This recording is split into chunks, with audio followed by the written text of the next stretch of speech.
What if I told you there was a way to build tax-free wealth, protect your family, and grow your money safely, all without worrying about the stock market crashing?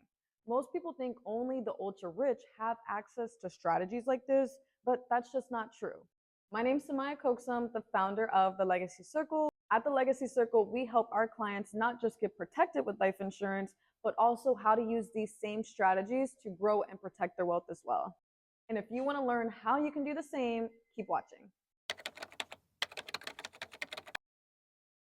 So what is an IUL?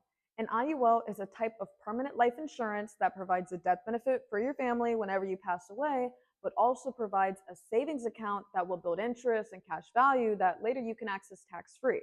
So maybe you've heard the saying, becoming your own bank with life insurance, right? People say that because when you get these types of policies, it's not your typical life insurance where, you just get a $100,000 policy, it costs you $100 a month, whatever it is, and that's it. With these plans, there's not really a set cost. You can pay as much or as little as you would like, but that's because whatever you decide you want to pay is split. So a portion of what you're paying is going towards that quote unquote checking account side, and that's the cost of the insurance. So obviously it's a permanent plan, it's a permanent life insurance policy where when you go, the insurance company will pay out a large tax-free death benefit to the family, and there is a cost for that, right? So a portion of what you're paying is going towards that cost for the insurance. And the rest of that money goes into a savings account, and that's the side that'll be building the interest and the cash value that later you can access tax-free. Now, these policies build interest based off the index market, like the S&P 500. And if you're not familiar with the S&P 500, you don't need to be a stock whiz or anything like that. Main thing is that it's consisted of the top 500 companies in the stock market. Google, Disney, Amazon, Tesla, all those companies rolled into one, so that way the returns that you get are a lot more consistent. And historically, it does like 7 to 10% each year. So these policies will credit you interest based off how the index performs. Your money's not actually invested into the stock market, and that's key, because if the S&P 500 does 5%, insurance company will credit you 5% interest. Now, what you need to know is most of the time these gains are capped in these policies. And the cap, it depends on the company, but usually it's around like 9 to 12%. So if your cap is 10% and the S&P 500 shoots up to 20%, the insurance company is still only going to credit you at 10% growth.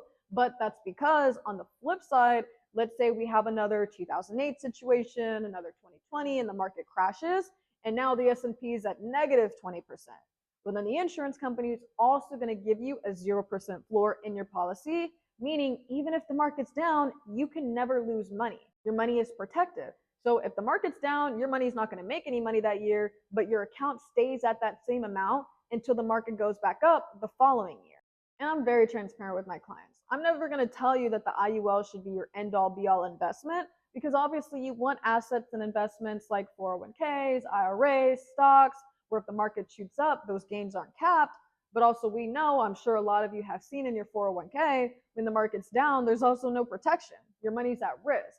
So where the IUL comes in is just to add it into your portfolio. That way you know no matter what the stock market's looking like, you have a diversified portfolio protecting you in all scenarios. Now let's talk about the borrowing side of these policies. Now, depending on how your plan is structured, most of the time the insurance company is going to tell you you have to wait at least a year before you can turn around and borrow from the savings side of your policy. But like I said earlier, right, there's no set cost to these plans. You can pay as much or as little as you would like, but obviously that determines how fast or how slow the savings side is growing for you.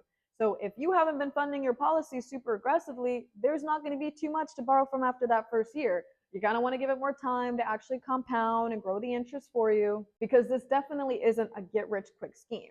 It's not going to be the plan where you put in $100 and next month borrow 10,000. It doesn't work like that. It's more of a long-term play. But when you do have enough money accumulated in your savings side and you are looking to borrow from it, there's two ways to borrow from the cash value in your policy.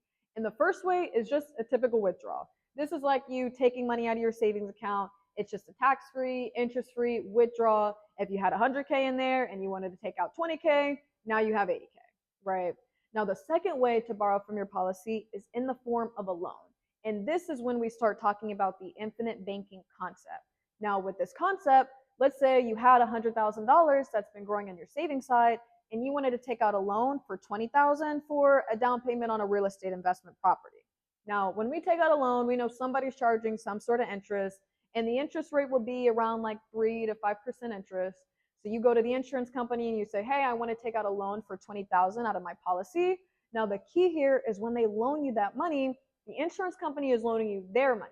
It doesn't actually leave your policy at all. So you take out your $20,000, you put it towards your property. That's going to need some income and equity on that side of things. But your money in your policy is still growing at that same $100,000 as if you never even took a loan out. So even if they're charging you 5% interest on that money, but it's still growing at an average of 6 to 9%, well, you're still profitable regardless. And now you have your dollar working for you in two places instead of one with the property, one with your policy. And now you also have the flexibility of paying yourself back instead of a traditional bank. And I don't like to tell people that you don't have to pay that loan back, but really you don't have to. Let's say you had a $500,000 life insurance policy and you had $100,000 in the cash value account. Now, instead of the insurance company paying out $600,000 to the family whenever you pass away, they're going to subtract that outstanding loan amount, the $20,000, and only pay out the family $580,000. So it's not like they're chasing anybody down to pay back the loan that you owe them. They just subtract it from the amount that they already owed to your family anyways. And if you rinse and repeat the same cycle, this is when we start talking about generational wealth. And this is exactly what the wealthy people are doing. They're not borrowing from Wells Fargo or Bank of America. They're borrowing from themselves and becoming their own bank, so that way they can continue to pass this money on to their family through generations and generations and generations.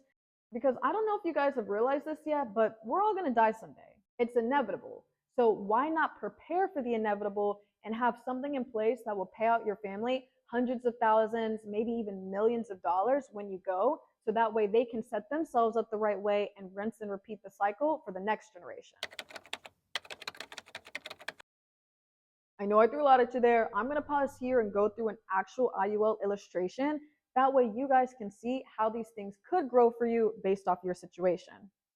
All right, so first thing first, I do want to preface that these policies are not one size fits all type of plans.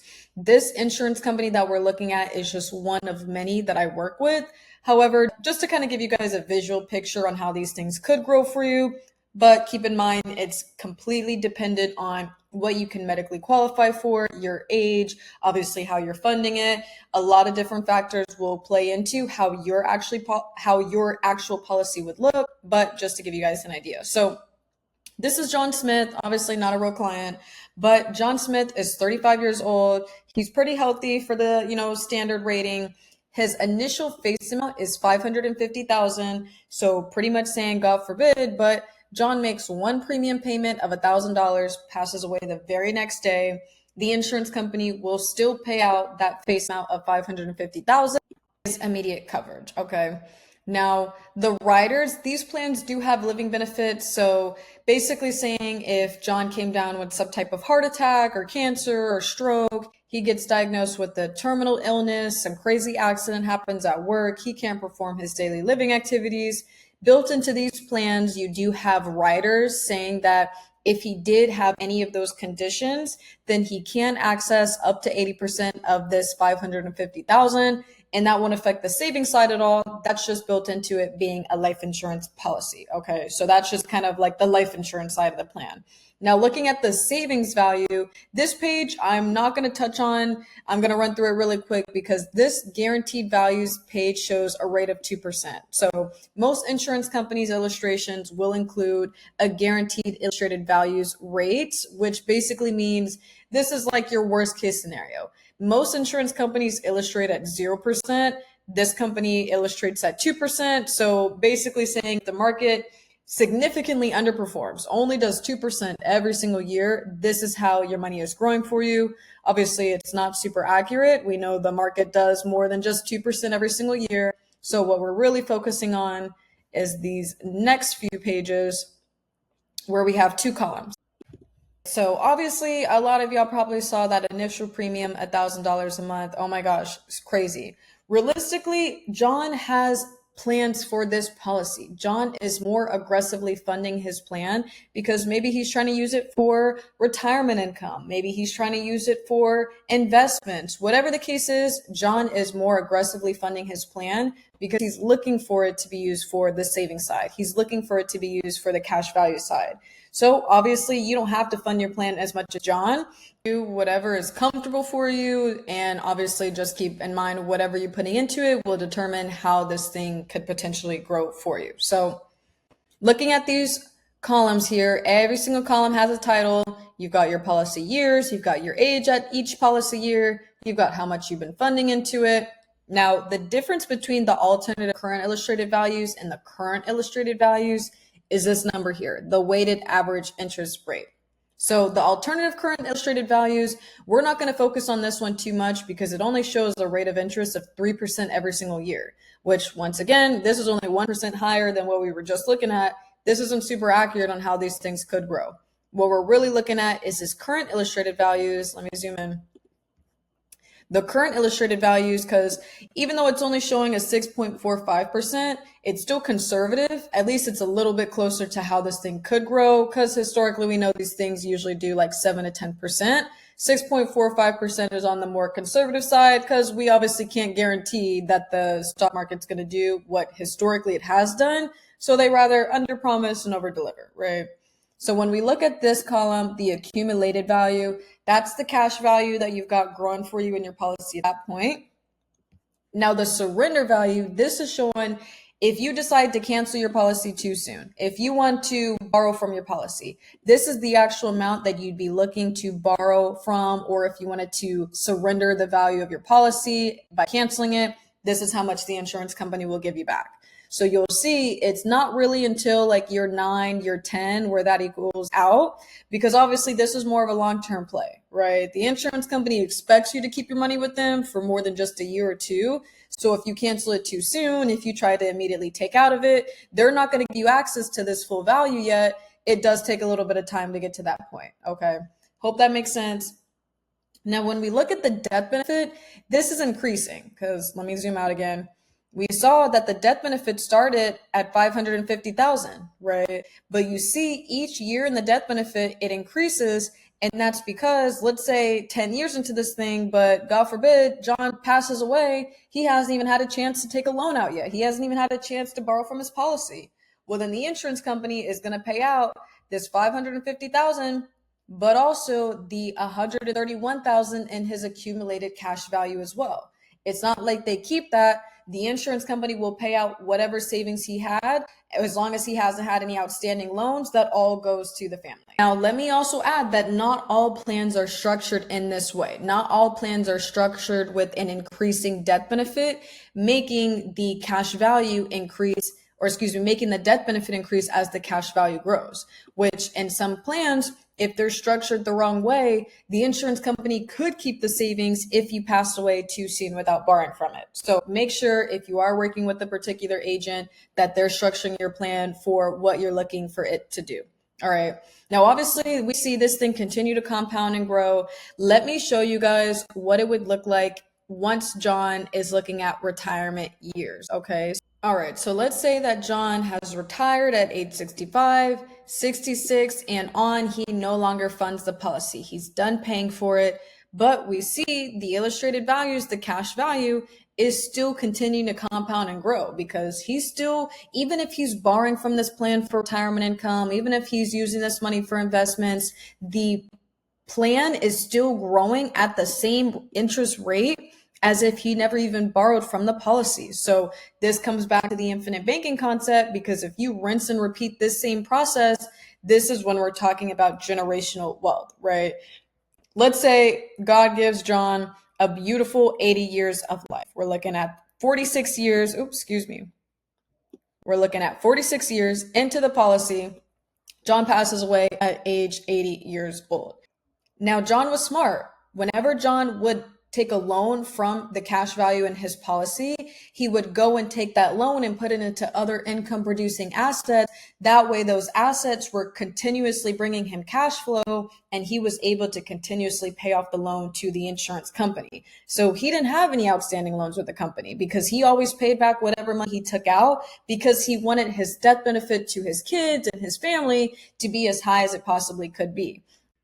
So now John's family is going to get about $5 million paid out to them upon John's death. And just imagine the type of legacy you are starting when you are able to leave your kids and your kids' kids this type of money. Not only do they have the financial head start, but now they know exactly what they should be doing as well to rinse and repeat this same cycle for the next generation, right? This is how we get out of this same rat race by using plans that are guaranteed to pay out tax-free to our families whenever the inevitable happens, whenever we pass away. So if you do these plans the right way, you are truly and genuinely changing the trajectory of your family's life. And it just, to me, like, it just doesn't make sense. Why wouldn't you? We all know that life insurance is important, but why not use a type of life insurance that also allows you to access it while you're still alive? It's literally a win-win. But obviously, I get very passionate about this stuff because I just don't think you should have to be a slave to the game. There's other ways where you can grow and make your money work for you, so you don't always have to work for the money ultimately. And you don't have to day trade and learn crypto and have all these crazy side hustles.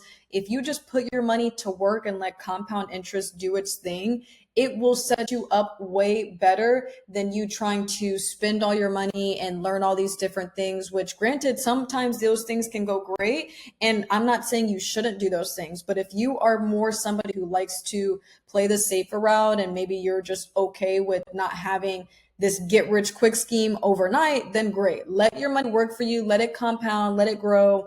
And this thing will do what it's supposed to do as long as it's structured the right way. So last thing I'm going to touch on is the flexibility of the premium payments with these policies, because I already know a lot of you guys saw that $1,000 a month and you were like, oh my gosh, this isn't for me. I can't afford that. But keep in mind, John isn't locked in to paying $1,000 every single month until the day he's 65 years old. There is a such thing as a minimum premium. And the minimum premium, what you see right here, is you take that 1936 and you divide it by the 12 months out of the year. That shows him on minimum what he would need to pay to keep this policy active. And his minimum premium is $161 and like 33 cents, some change. So as long as John can make $161.33 payment, he's good. He doesn't have to worry about the policy being canceled, lapsing, nothing like that. So he at least wants to make that $161 payment to keep the policy active. All right. Now, on the flip side of that, the maximum, there's basically something called a MEC, or a modified endowment contract, which is basically what your policy would turn into if you put in too much money. Like I said, you can pay more into these policies later. Let's say you get a bonus at work, you got some extra money you want to put into it to get the savings side growing quicker. You can, but there is a limit. And this limit is set by the IRS, set by the government, saying, hey, we don't consider this thing an investment. We won't consider this thing a taxable asset. As long as you stay below this set limit, then you're good. But you do want to stay within that limit so that way you don't have to pay any type of additional taxes. So his limit would be $30,717. So as long as he doesn't put in more than 30 grand into his plan each year, he's good. He doesn't have to worry about paying any type of taxes on that money. He doesn't have to worry about hitting that limit, but his limit is 30 grand. Want to stay below that. Obviously, like I said, don't want to pay any type of extra taxes if we don't have to. I hope that made sense. I hope you guys learned something. And drop a comment below. What is one of your financial goals for this year? Let's get some support. Let's get some engagement going. I want the Legacy Circle to be a community of people who are looking to be more financially literate and take accountability and say, hey, even though they didn't teach us this stuff in school, I'm going to use my resources to get educated on how I can use these same strategies to protect myself, protect my future, protect my family. So if you're looking to take control of your financial future, make sure to subscribe and click the link below to work with me so we can secure your legacy together.